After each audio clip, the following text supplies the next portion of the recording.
मेरे गुरु भाई बहन को प्रणाम करती हूँ, मेरा प्रणाम स्वीकार हो। दीदी भैया, मैं एक चर्चा देने जा रही हूँ, आप लोग चर्चा सुनिए। अगर अच्छा लगे तो लाइक कमेंट जरूर करिएगा।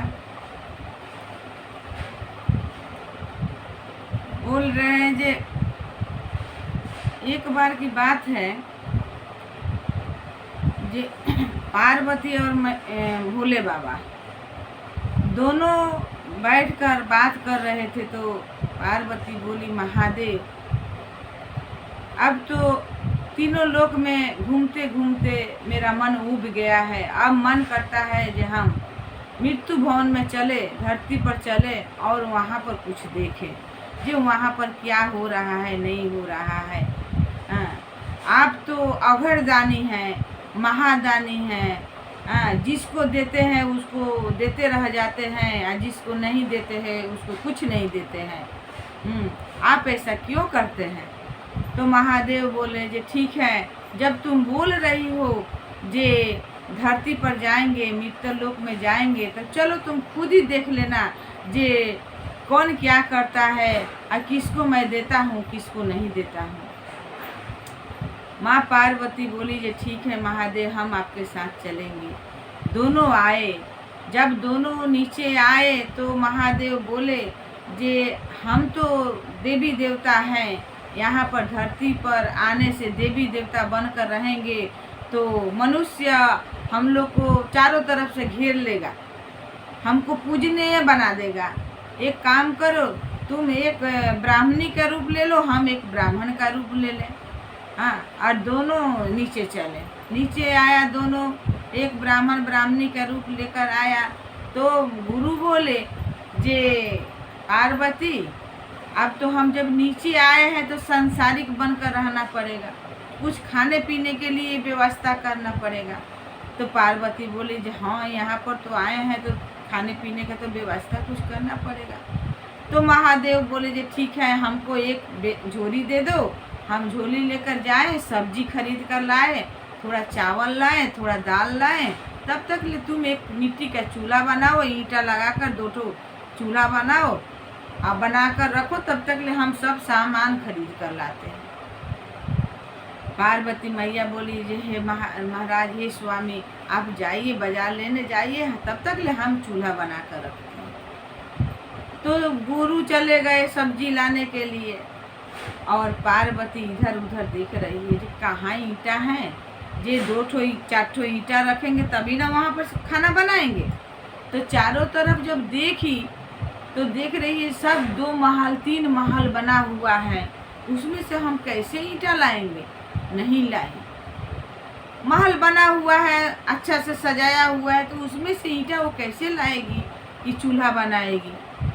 तब वो क्या की, ये एक टूटा हुआ मकान था जो टूट गया था, न उसका छत ढल गया था, ईंटा बिखर गया था। पार्वती उसी में से गई और उसी में से 4 ईंटा टान कर लाई और लाकर चूल्हा बना दी। मेरे महादेव जी का यहीं तक ले इंतजार था ये कब पार्वती ईंटा लाए और तब वहाँ महादेव जी का पहुँचना था।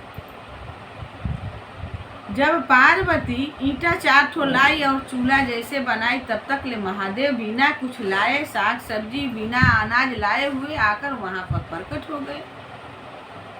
तब पार्वती बोली जे स्वामी, आप बैग खाली लेकर गए, खाली लेकर आए, कुछ सामान लेकर नहीं आए, न साग लाए, न सब्जी लाए, न चावल लाए, तो हम क्या बनाएंगे?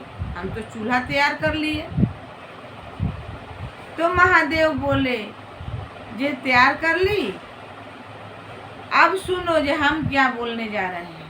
पार्वती बोली जी बोलिए महाराज। तो बोले जे देखो, तुम हमको बोल रही थी ना, तीनों लोक में तुम बोल रही थी जे महादेव, जिसका नसीब खराब है उसका नसीब आप खराब करते जाते हैं, जिसका भरा संपत्ति है उसको भरते जाते हैं, उसको आगे बढ़ाते जाते हैं। किसी का मकान है, उस मकान के ऊपर से मकान देते हैं, 1 महल है तो 2 महल कर देते हैं, और किसी का झोपड़ी है उसको भी ढा देते हैं। ऐसा क्यों करते हैं? हाँ, तो देखो, जिसका महल 2-3 महल था हम तुमको 4 ईंटा लाने के लिए बोले थे, तो जिसका संपत्ति ज्यादा था, महल था, उसमें से तो तुम 4 ईंटा ला सकती थी। 4 ईंटा लाने से तो वो गरीब नहीं हो जाता, तो उसमें से तुम क्यों नहीं ईंटा लाई? आज जिसका टूटा हुआ मकान था, उसमें से जाकर तुम 4 ईंटा लाई क्यों? वो तो गरीब था, उसमें से तो तुमको लाना नहीं था। उसका टूटा हुआ झोपड़ी था, उसमें से तुमको लाना नहीं था, तो तुम उसमें से क्यों लाई? और हमसे पूछ रही हो जो हम जिसको देते हैं तो देते रहते हैं, जिसको बिगाड़ते हैं तो बिगाड़ते जाते हैं। नहीं पार्वती, मैं बिगाड़ने वाला नहीं हूँ, मैं बनाने वाला भी नहीं हूँ।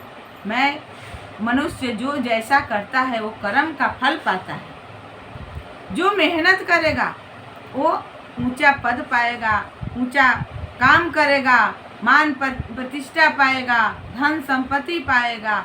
और जो सोया रहेगा, काम नहीं करेगा, आलस बनकर अपने शरीर पर लदा रहेगा, बिस्तर पर पड़ा रहेगा, कुछ काम कर्म नहीं करेगा, कुछ किया कराया नहीं करेगा, तो वो तो ऐसा ही बिखरेगा। अब बताओ तुम, जो हम में दोष है ना ये लोग में दोष है।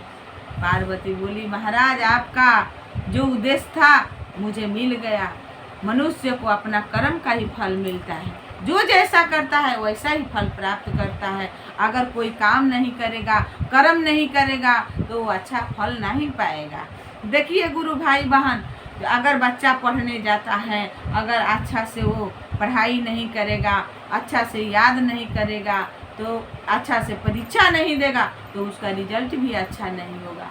इसी तरह मनुष्य का भी है, जो अच्छा कर्म नहीं करेगा, मेहनत नहीं करेगा, वो अच्छा मान प्रतिष्ठा और धन संपत्ति का योग नहीं बनेगा। मेरा चर्चा यही है, मेरे महादेव जी यही बोलते हैं, जे तुम अच्छे कर्म करो, अच्छा फल तुम खुद ही खुद प्राप्त कर लोगे। हर हर